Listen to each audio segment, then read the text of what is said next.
Welcome to EPG Pathshala. I am Devarshi Prasad Nath and I teach Cultural Studies at Tejpur University. Today we are going to look at one of the modules of the paper Comparative Literature and Culture. This module, titled Translating Cultures, has been written by Prerana Chaudhary, a research scholar, Tejpur University. In this module, we will look at the interdisciplinary aspects of translation studies and try to understand how it connects to issues of comparative literature and cultural studies. Translation studies is a widely popular academic discipline today. It deals with the systematic study of translation, its theories and application. Being an interdisciplinary field, translation studies borrows much from various other fields of study such as philology, linguistics, literary studies and comparative literature. Although translation existed as a practice for a long time, in fact as early as in the days of Cicero, its history has been identified as primarily prescriptive. The distinction between word-for-word translation and sense-for-sense translation found in the Roman system continues till today, with different scholars assuming different positions on either side of the debate. It is important for us to understand translation studies historically as a diachronic process in order to better assess the journey of the discipline and locate it in today's context. Translation existed as a practice loosely acquainted with adjacent disciplines and did not become a separate area of study until the late 50s of the last century. Translation received sporadic attention from scholars, but the Second World War brought about a shift and a call for a more defined and structured discipline dealing with the theory and practice of translation was soon in place. Translation studies, before acquiring the name that it goes by today, was referred to as translatology. There is a general lack of consensus regarding what translation studies encompasses as a field of study. James Holmes recognizes the discipline as being overall empirical. In the words of Carl Hempel, its objective is, I quote, to describe particular phenomena in the world of our experience and to establish general principles by means of which they can be explained and predicted, unquote. Despite this, translation studies engages with numerous issues today that outdoes the framework of empiricism and addresses concerns that are ubiquitous in a postmodern world. History of translation studies. The earliest enterprise in translation was the translation of Greek words into Roman. For instance, Cicero is said to have used Greek to Roman translations for the purpose of harnessing his oratory skills. Examples of translation in ancient and medieval times pertain mostly to the translation of religious texts such as the Bible, ancient Hindu Sanskrit text, Buddhist sutras, and the like. Needless to say, translation helped in the proliferation of religious ideology amongst different groups of people and also carried it over to different regions. Translation as imitation under the Romans. The beginnings of translation in the Western civilization are associated with Cicero and Horace, whose guidelines are the same, influenced successive generations of translators and interpreters. For both Cicero and Horace, the task of the translator was to render the sense of the source text and not to be burdened by the pressure of replacing word for word. It is also a common practice to borrow words from the foreign language to the native one. The predominance adhered to translation, or rather the prominence adhered to translation in Roman culture was also influenced by the aesthetics of literary production. Translating the Word of God.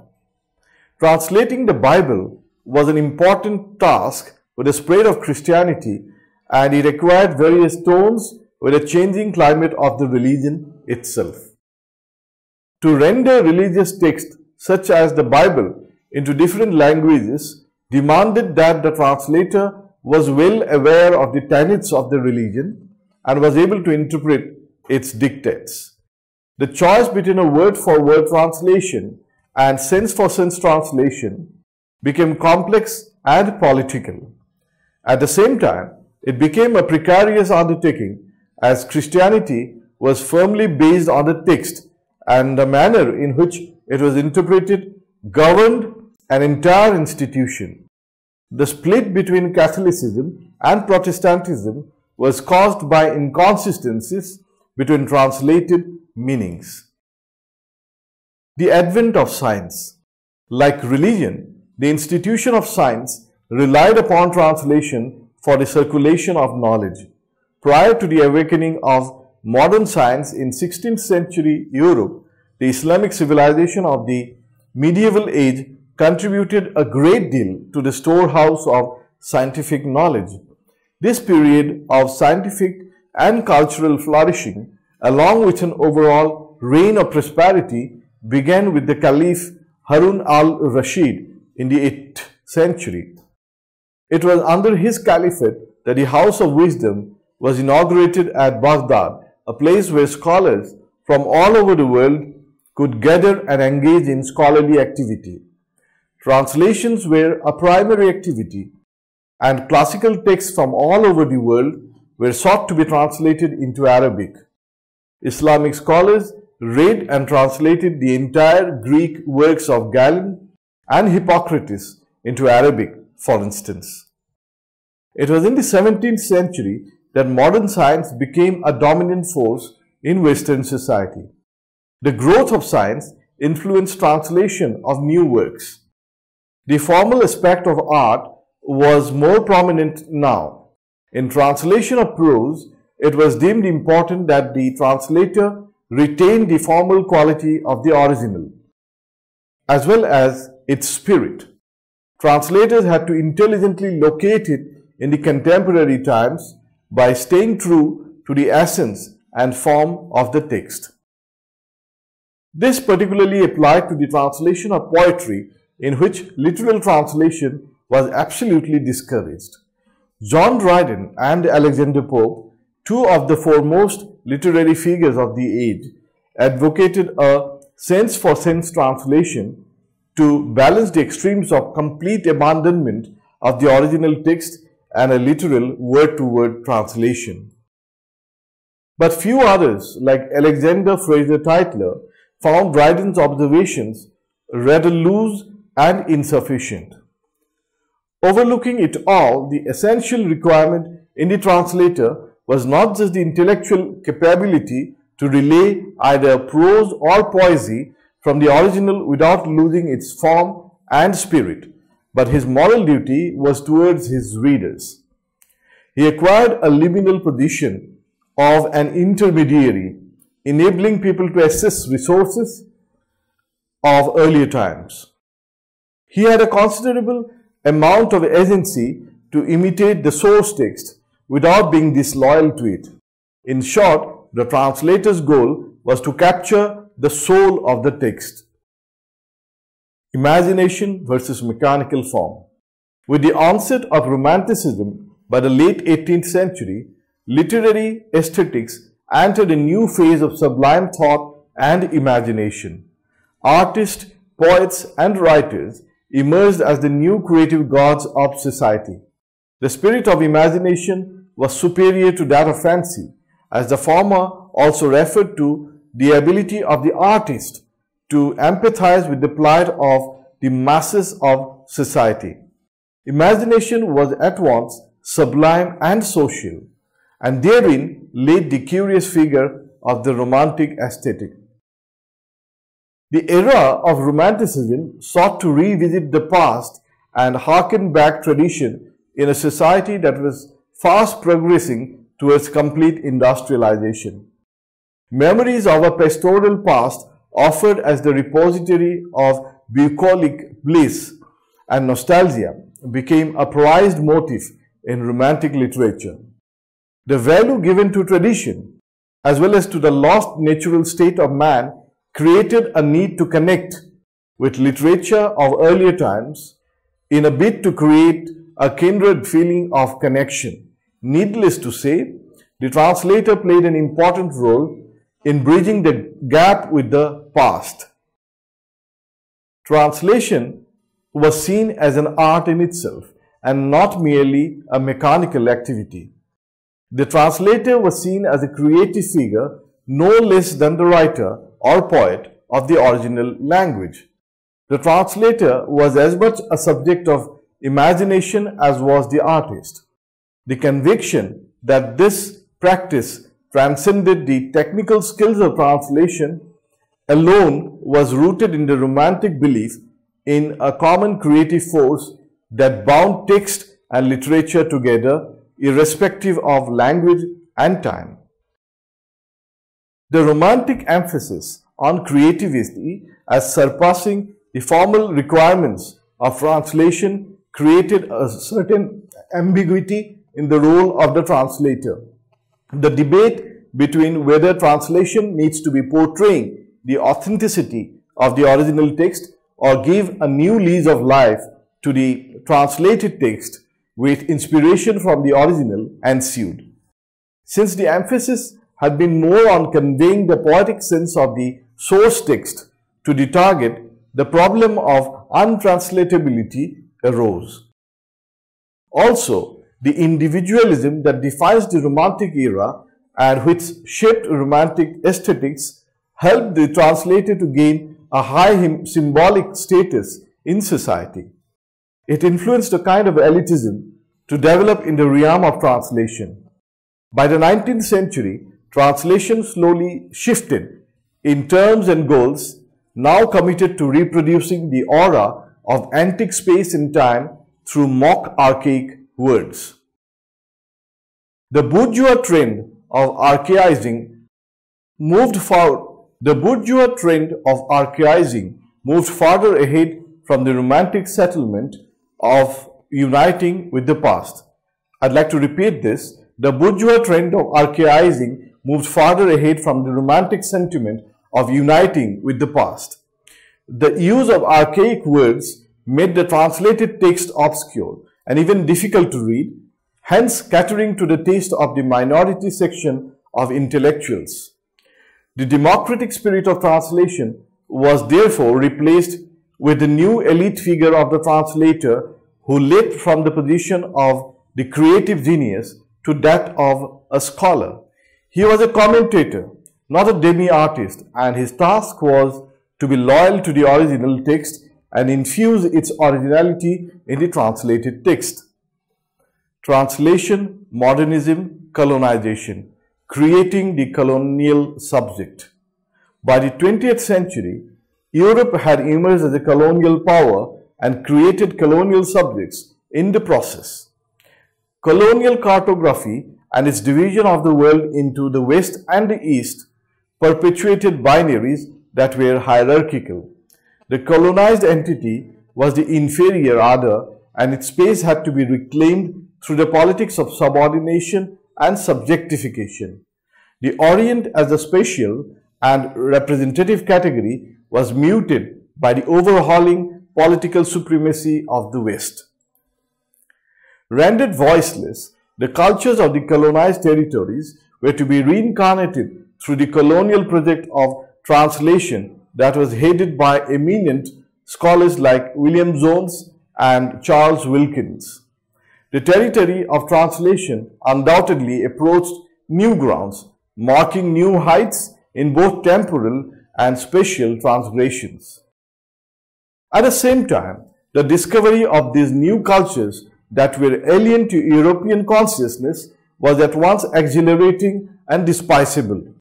Translation became a weapon for the hegemonic colonial power, and a translator was the evangelical reincarnate, whose task was to textually civilize the barbaric.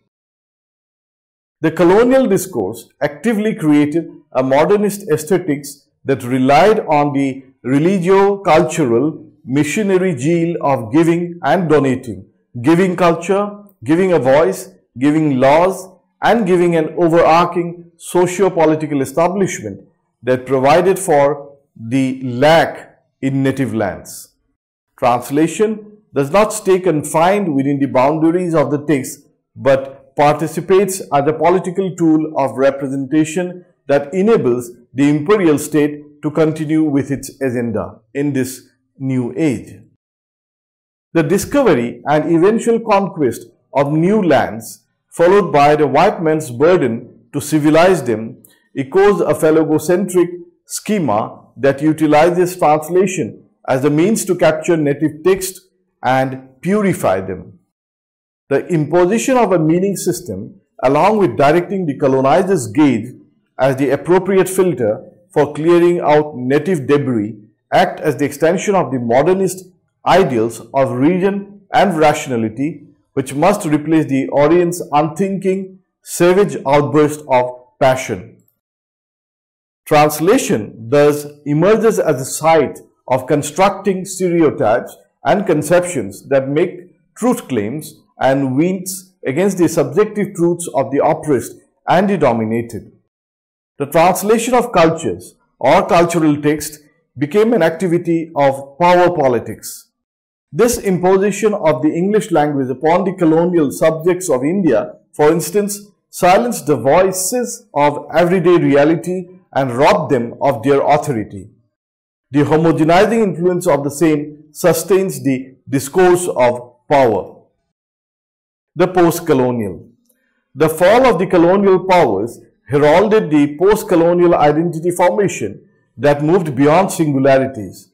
The colonial legacy faced retaliation by the latter half of the 20th century as the erstwhile colonies began to write back and reconquer the spaces that had been snatched away from them. The nature of the post-colonial text is an upturn from the modernist agenda of elitism and exclusivity. It accommodates the multiple, the many-faceted, and the plural. The site of translation transforms once again to absorb the diverse cultural systems we begin to witness as a result of the marginalized voices seeking surface and visibility. A significant contribution of post-colonial translation has been to question the hierarchy that existed between the original and the translated text. I quote Basnet and Trivedi. At this point in time, post-colonial theorists are increasingly turning to translation and both reappropriating and reassessing the term itself. The close relationship between colonization and translation has come under scrutiny. We can now perceive the text. A significant contribution of post-colonial translation has been to question the hierarchy that existed between the original and the translated text. I quote Basnet and Trivedi. At this point in time, post-colonial theorists are increasingly turning to translation and both reappropriating and reassessing the term itself. The close relationship between colonization and translation has come under scrutiny. We can now perceive the extent to which translation was for centuries a one-way process, with texts being translated into European languages for European consumption rather than as part of a reciprocal process of exchange. The curious indictment about modernist colonial translation has been attesting the rubric of originality to the English text, the colonizer's copy of the native text. The framing of the Orient as savage and barbaric and as subsequent exoticizing of the same helped to perpetuate stereotypical conceptions of the other. All in all, it helped expand and justify the colonial machinery of the image of the benevolent white man seeking to redeem the fallen ways of the indigenous people. The requisition of indigenous cultures showcases the ideological fallacies of imperialism, and translation becomes a unidirectional task of eschewing individual texts and cultures. Post-colonial approaches to translation addresses those very politics of coercion and repression, offering to make translation a multilingual, multicultural, heterogeneous space. Language emerges as an important current of asserting identity. The struggle is towards a rewriting of history, a carving out of alternative historiographies that shall encompass a diverse range of socio-political, economic and cultural aspirations. A postmodern, post-structural inquiry into the power politics of colonial regimes reveals structures of subordination achieved through textual and archival means. Thus, the post-colonial turn in history and literature aims for a collapse of these structures by means of intertextuality. Consequently, literatures from the Indian subcontinent, Africa and Latin America have become increasingly important. Conclusion. The meaning of translation transcends the text in today's globalized world. Translation becomes an act of survival and coping with diversity. I repeat, translation has today become an act of survival and a question of coping with diversity. Migration, students' exchange programs, business trips that can divide the span of a single day in different countries, even continents, and different time zones, all contribute to the quintessential fragmented living we associate theoretically with postmodernism. Translation in this process becomes a way of inhabiting multiple selves and coexisting through the split. Experiences, gestures, and mannerisms are translated into our immediate consciousness as much as language itself.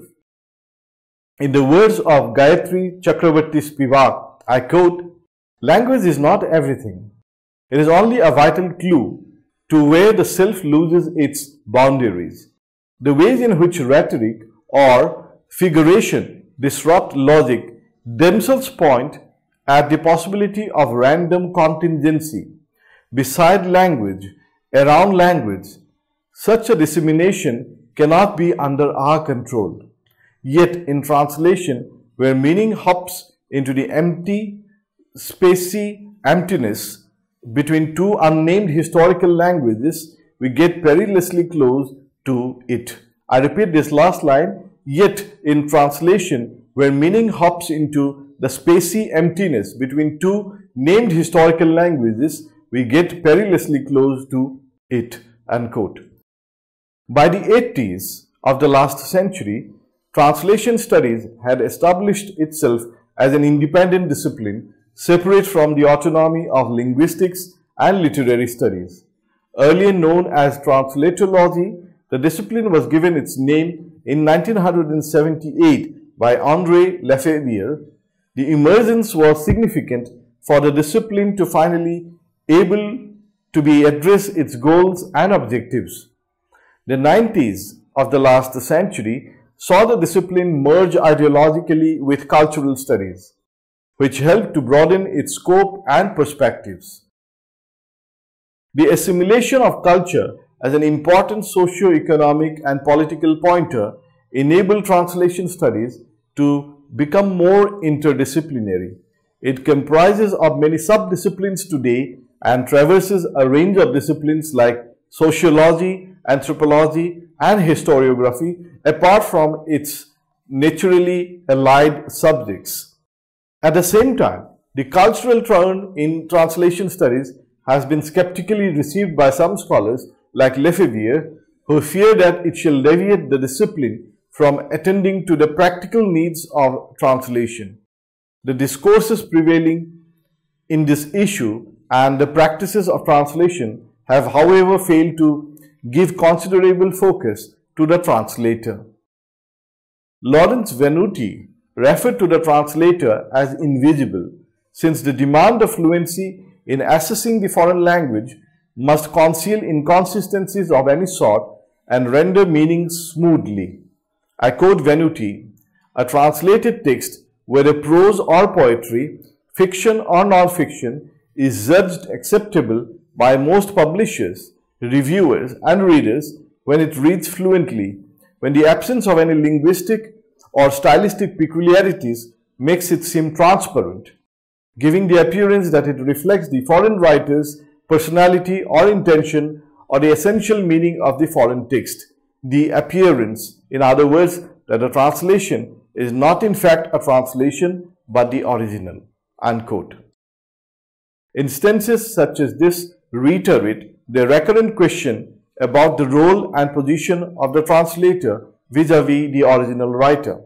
Can the translator play a subversive role beyond the theoretical realm in the everyday professional practice of translation? There are deliberate attempts today to retain the foreignness of the original text as a way of resisting normative expectations of translation. This applies specifically in the translation of text from marginalized cultures and communities whose experiences may not seamlessly blend into the target language. The same goes for culture-specific styles of writing, such as magic realism. An effort to retain such stylistic idiosyncrasies can be identified with moments of resistance. With this, we come to the end of the present module on translating cultures. Thank you.